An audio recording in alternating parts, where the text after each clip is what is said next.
MS టీవీకి స్వాగతం. రెండు తెలుగు రాష్ట్రాల ప్రజలకు నమస్కారాలు.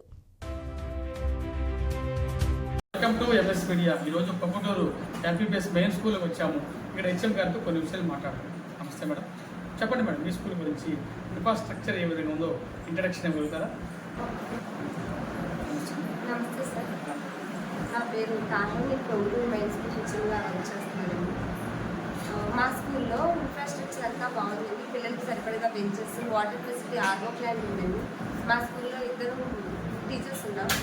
ఆ కాంపౌండ్ వాళ్ళు ఉంది, మాకు గేట్ ఉంది సార్.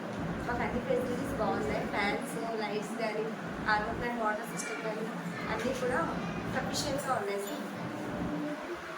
మీ స్కూల్లో మిడ్ డే మీల్స్ పిల్లలకు nutrition food అందుతుందా?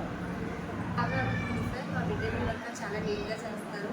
Hand gloves, head cap అన్నీ ధరించి యాజ్ పర్ మెనూ చక్కగా ఉంటుంది. వారంలో 3 రోజులు యాక్సిగా, 3 రోజులు చికెన్ పిల్లలకి అందిస్తున్నాను. గవర్నమెంట్ వారు పిల్లలకి ఎటువంటి ఉచిత సౌకర్యాలు, సదుపాయాలు కల్పిస్తున్నారు? తల్లికి వందనం అందిస్తున్నారండి. సర్వేపల్లి రాధాకృష్ణ విద్యార్థి మిత్రాల భాగంగా పిల్లలకి 3 జతల యూనిఫామ్, షూస్, సాక్స్, బెల్ట్, ఉచిత టెక్స్ట్ బుక్స్ అన్నీ కూడా కిట్లో భాగంగా అన్నీ అందుతున్నాయి. చివరిగా విద్యార్థుల తల్లిదండ్రులకు మీ స్కూల్ గురించి ఏమని విన్నవించుతున్నారు? ఆ స్కూల్లో అన్ని ఫెసిలిటీస్ ఉన్నాయండి. గవర్నమెంట్ అన్ని సదుపాయాలు ఫ్రీగా అందిస్తున్నప్పుడు మనం డబ్బులు వెచ్చించి బయటకు వెళ్ళే పని గవర్నమెంట్ స్కూల్స్ని మనం కాపాడుకోవాలంటే పిల్లలు గవర్నమెంట్ స్కూల్లో జాయిన్ చేయాలి.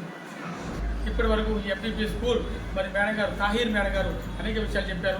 గవర్నమెంట్ స్కూల్స్లో అన్ని ఫెసిలిటీ ఉన్నాయి. ఎందుకంటే ఎడ్యుకేషన్ పరంగా వెల్ క్వాలిఫైడ్ టీచర్స్ ఉన్నారు, మంచి న్యూట్రిషన్ ఫుడ్ ఇస్తున్నారు పిల్లలకు. అదేవిధంగా మరి ఆరోగ్యపరంగా చూస్తున్నారు. ప్రభుత్వం వారు డబ్బులు ఇస్తున్నారు. ఎందుకంటే ప్రైవేట్ స్కూల్కి వెళ్తున్నారని వాపోతున్నారు. ఈ స్కూల్ ఇంతగా రన్ చేస్తున్నటువంటి ఒక గొప్ప డిసిప్లిన్ మరి టీచర్ గారి మేడం గారికి congratulations. Heartly welcome MS media. ప్రతి చోట ప్రజల మాట.